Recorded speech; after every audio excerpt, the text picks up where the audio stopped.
Football Night with Rod Sharp. And now we return to Peter Bowes, who is not alone in Los Angeles. Hello, Peter. Hello, Rod. I am indeed not alone. With me is Victoria Atkin. Victoria is probably best known for her portrayal of the transgender teenager Jasmine Jason Costello in the. She was the first fictional transgender adolescent on British television, in Hollyoaks, of course. And, well, she now lives here in Los Angeles, and later this month she will co-star in the latest instalment of the video game series, Assassin's Creed Syndicate. Victoria, welcome. Hello there. How long have you lived in Los Angeles? I've lived here since 2013, on and off, and travelling backwards and forwards for work. And what was is work the main reason to come here? I think so, yeah. Well, and also the lifestyle. If you're going to audition as an actor, it's nice to go take your scripts to the beach. So is that the lifestyle? I read somewhere about British people's attitudes towards Los Angeles, and I think one comment was, you won't go to the beach as much as you think you will. No, you won't. But I try to get there a couple of times a week. Oh, really? That Yeah. much? Wow. I get there a couple of times a year.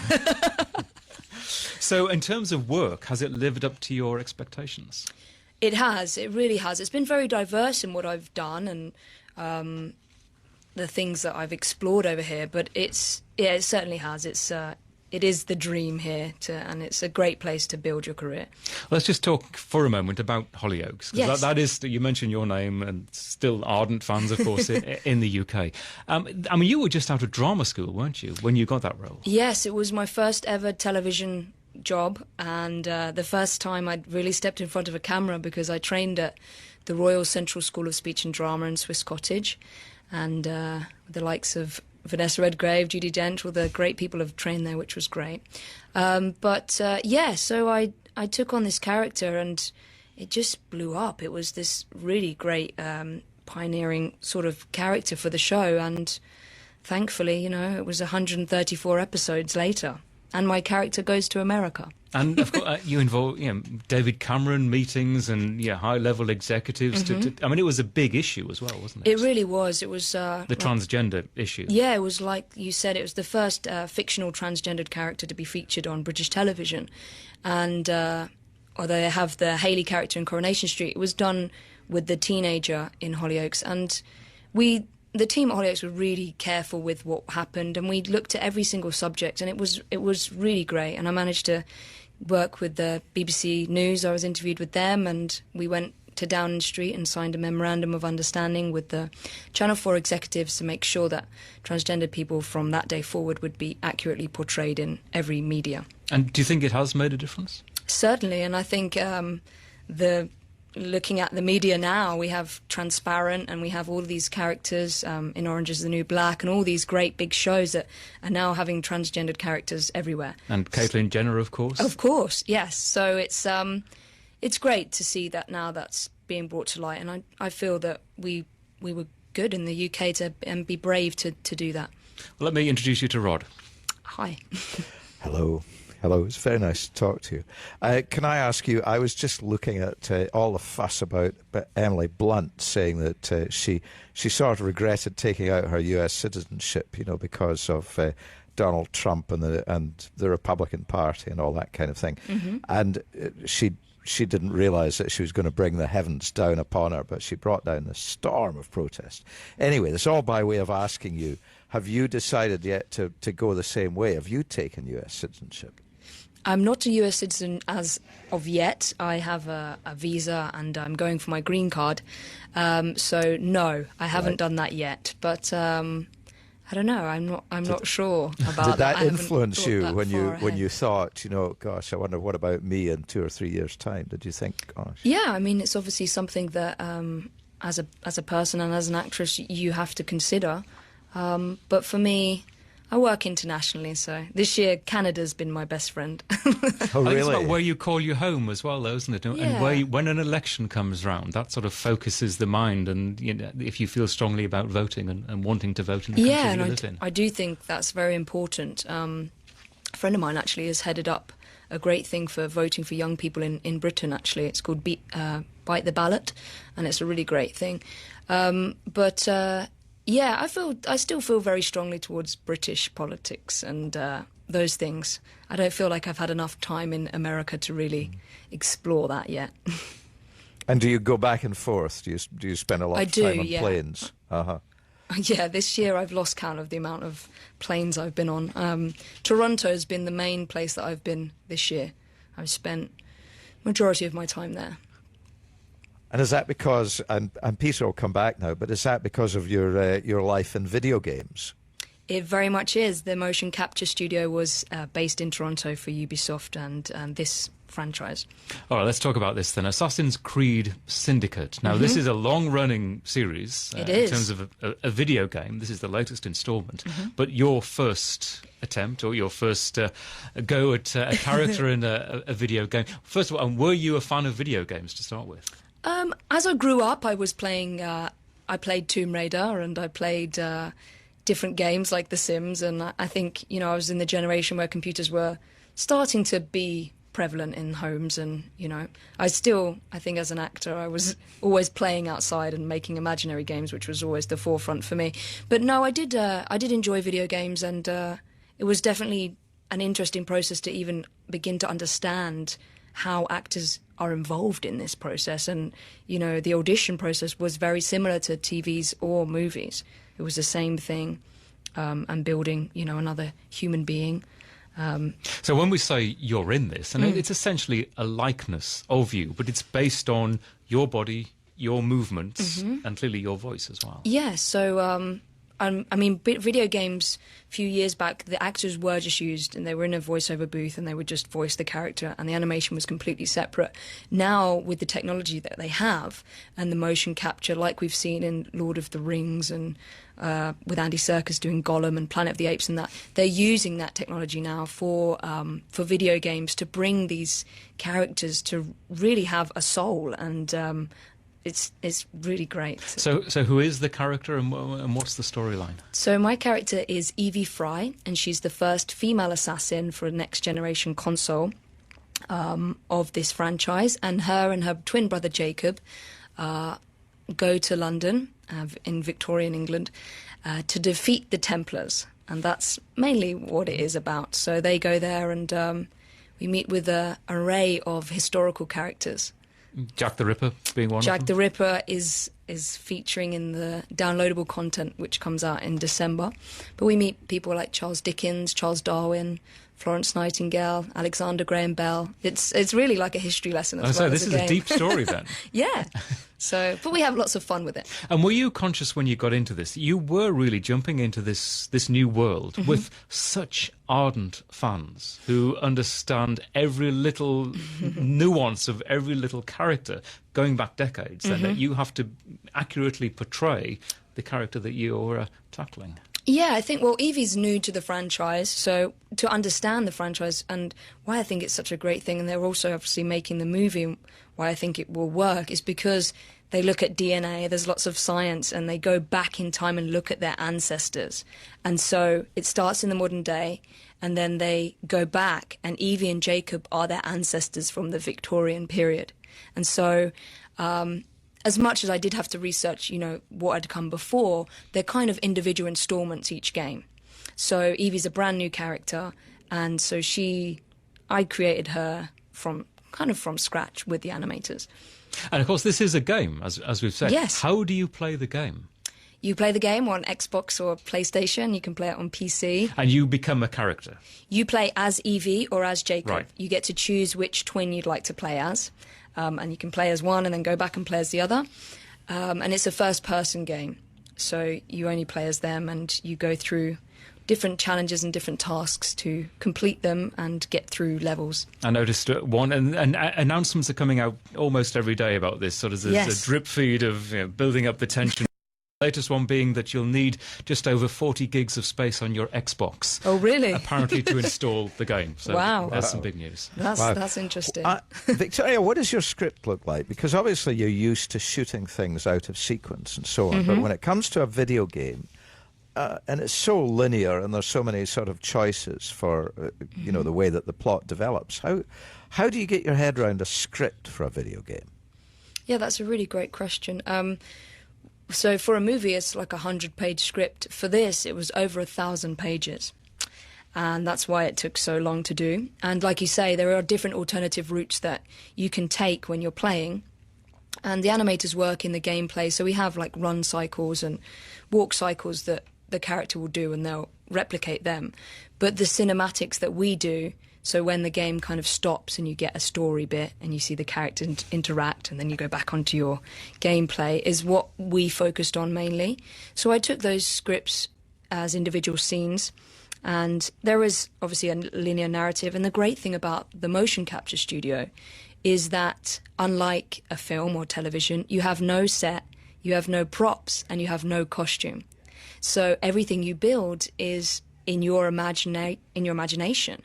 And what I found to be so liberating was that my Victorian England didn't have to be the same as even the guy that played my brother, or the directors, or the vision could be my own. And so in that way, we were able to shoot it very much in order of sequence. Not always, but there was no restrictions around, you know, what time of day it was for a night shoot or day shoot, or, you know, where we were shooting and the location. There was no restrictions with that. Yeah. Because everything is blue screen or something, is it? I mean, you're just in a studio with walls. Yeah, so we called it our padded cell. A bit like a huge voiceover booth, really. It was just this huge white padded room, underground, no windows, and almost, you know, like a huge gym. And it had like 180 cameras, 360 degrees round, that we would pick up on the dots that were on our bodies and on our motion capture suits and on our faces and on our shoes. And then all of that's written to the computer, and then the animators bring it to life. Are you incredibly physical? I mean, is it like Andy Serkis and Gollum? I mean, are you leaping around all over the place? Yeah, we are. It was very physical. I did have a stunt woman to do the huge jumps and the dangerous things that they don't insure actors to do. But yeah, it was highly intense, and I trained as an athlete when I was growing up, so I've always been pretty physical. And I think, you know, when they employed me, they were aware of that. And in terms of the creative satisfaction that you get out of doing something as an actress, is it the same as being on television or in a movie? How do you feel about that? In some ways, I think it's even more exciting, because these players get to spend hours and hours and hours with your character. Whereas a television show, you know, they'll see you for half an hour, or if you're in a series like I was, you know, that's a year and a half or whatever. Or a movie, you know, maximum of 2 hours. But these people are with you, with your work, for hours, for days, for weeks, months on end. So in that sense, it's really rewarding that they'll get to see my adventure. And have you, I mean, it hasn't been released yet, it's No. a couple of weeks' time, but have you got your hands on the software? Have you managed to play the game yet? We did have a game playthrough, which was really fun. So we got to see some of it, but there was, you know, it was still being processed, so it was in a very raw stage. But I've heard that a lot of people have already played it and are very much enjoying it. So I guess that's the equivalent of the red carpet premiere, isn't it? yeah. So yeah, I mean, the gameplays, and they've had lots of conventions. They had the E3, which I saw lots of people playing at that, and obviously San Diego Comic-Con was really fun to go to, and we did a panel at that, which was great. And that's where I mentioned the ardent fans. That's where you meet those people, isn't it? Yes, we had an obstacle course at the Comic-Con. And so we got to race the fans on that and meet them and sign for them. It was really great. And the Assassin's Creed fans are so grateful to have it set in Victorian London. So that's Will you do another one? I would love to. Yeah, I would really love to. The franchise generally doesn't lend itself to... It's normally a new assassin each game. But, you know, I was speaking to some people today, and they said it would be fun to have the same people coming back that they love and they spend that time with. So yeah, and other video games are on the horizon, lots of opportunities coming in. But I'd love to use my skills to use in motion capture to bring that into my film work as well. Is there a video game equivalent of the pilot season? I know you wrote a book about the pilot season, and, Yeah. and of course you were referring to television, I assume, here in Los Angeles. For me it was, so I wrote a kind of a guidebook for other actors. I just wanted to give something back from my journey of when I first stepped off the plane in America and really had no clue what I was doing, but I just had dream, and I wanted to make it happen. What was that first week like?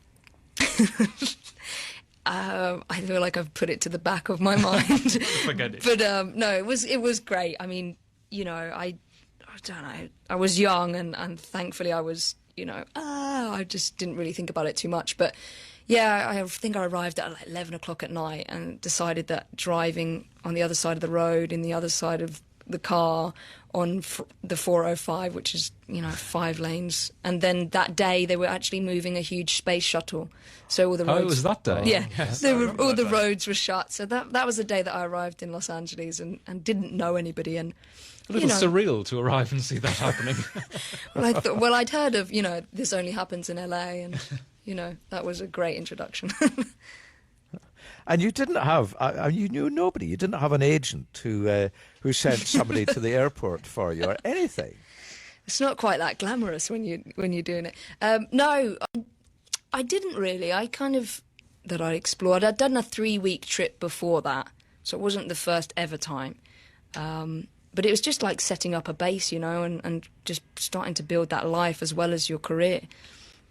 I think that was the tricky thing, was just there's no roast dinners on a Sunday and those sorts of things. And you titled your book about the pilot season, and just to explain, pilots are basically new television shows at an experimental stage. They make the first episode and gauge opinion of test audiences. Maybe they'll get on the air for 2 or 3 episodes. If they're successful, they'll continue. If not, they'll be cancelled rather abruptly on American television. How was that season for you? It was really great, actually. I booked a show as a guest lead on a show with HBO and Cinemax, so it was kind of like a younger Sex and the City kind of thing. So I did that, which was fun. It was an American accent. So that was my first kind of taster of that. And, I'm quite lucky with things, and I managed to book that within 6 months of being here. So that was really great. But, pilot season, I feel a lot of actors go, oh, yeah, I'm going to go out for pilot season and, you know, see what happens. And I had that same idea, but I feel like now, for me, it was, you know, make a decision where you want to live, because it's difficult to try and have 2 lives and just try and work internationally and have one base. That's my... You mentioned the American accent. Does that come easily to you? Well, the West Coast seems to come easy. I think I have an ear. I trained as a singer, so I have an ear for, and obviously with voiceover now, I have an ear for picking up sounds. But as I mentioned to you earlier, I'm going to New York on Thursday, and so I have to do an East Coast accent, which is going to be a little trickier. But I'm mastering it at the moment, so I'm confident it will be okay by the time I get on set. Just avoid the Bronx. Don't do a Bronx accent, and then you'll be fine. Thanks. It'll be great. And how about finding? You talk about finding a place to live, you know, and settling down in one place. And Peter's had this experience, you know, of the whole range of Los Angeles spreading before you, and it's such an amorphous place, especially at the beginning. What kind of little clues and hints did you get about a place that might be welcoming to you, or a place that you wouldn't feel too much like a fish out of water? Well, I feel like most Brits come off the boat and just settle in Santa Monica. It is a British enclave, isn't it? Yeah. So you start there, where you feel a little bit safe, and you've got the beach and lots of expats, and then you begin to explore. I thought you were going to say, then you realise how expensive it is. Yeah. Santa Monica. Then you realise that it takes a long time to get to an audition from Santa Monica. No, I loved it over there, and I would move back there in a heartbeat. But I've seen a lot of the city. I'm quite curious, so I adventure and explore. And I think, as anybody, like in England, you find little places that work well for you. And there's great little pockets of different places all over LA. So, I mean, I'm still exploring it now, but I feel like I have a good grasp on where I like to go. I bet your opinion of LA and your perception of LA is so much different now to when you arrived. It was so much different from when I grew up. My mum wouldn't let us watch American TV because of the canned laughter. So we used to sneak watching Nickelodeon. But now I love it.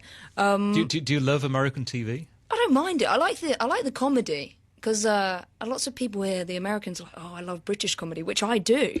But I think the American comedy's quite funny. I'm a very big fan of Amy Poehler and Tina Fey. Yeah.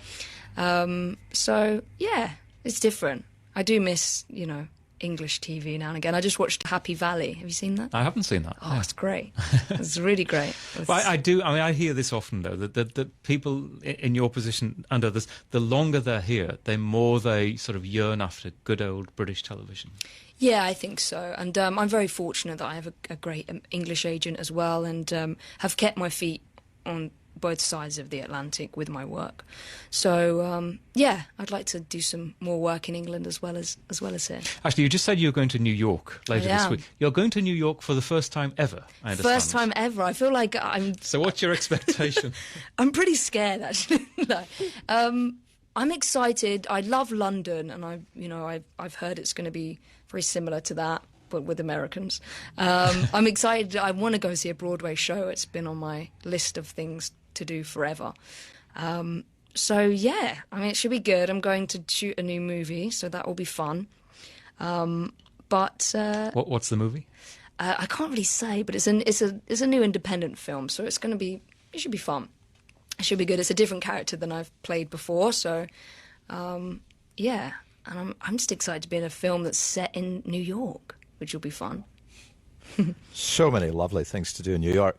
I would say, and I'm touching wood as I say this, I'm saying for you, I actually think that New York is safer than London these days. If you go out to most neighbourhoods in New York, there's nothing much going to happen to you. If you're going to, be in the centre of Manhattan, there are parts of Manhattan that have been likened to Disneyland, with some justification.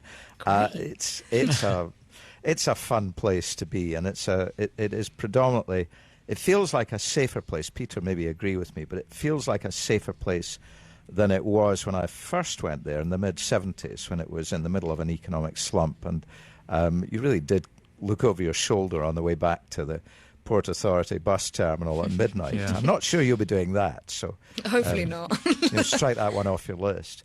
But I would also just kind of unsolicited, but I strongly suggest you go and see A London Transfer, which is The Curious Incident of the Dog in the Night Time, which is a wonderful production. That was on Shaftesbury Avenue, wasn't it? And at the transferred from the National, didn't it? Yes, and it's a beautiful production, and a wonderful young actor who's from North Carolina has just taken over the main role, and he's amazing. Great. Well, thank you for your recommendation. I'll check it out. I think the other thing you will notice about New York, and apart from the safety issues, which I understand, is it's just the vibrancy of the city. And you get into Manhattan, and you can feel something in New York that you really don't feel in any other city in the world. That's not an exaggeration. There is a presence and an excitement to the city. Everything is just busy, and you just feel that around you. It's in the air. It's the people. It's the buildings. It's the smells of the streets. It's just quite unique. Wow, you boys are getting me excited now. And go to Central Park, because Central Park is one of the great parks, and walk the High Line, which is really new to most New Yorkers, but it's fantastically popular. And on a nice autumn day, it's really a lovely thing to do.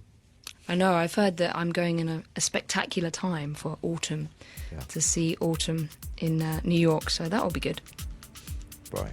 Well, what fun. Thank you for being our guest tonight, and we wish you terribly well in your career, and I'm absolutely fascinated by the world of video game acting, which sounds like really it's a very special discipline, isn't it? It really is, and I think it's just going to get bigger and bigger, video games, and the technology behind it is just so interesting for everybody in different sectors to be excited by.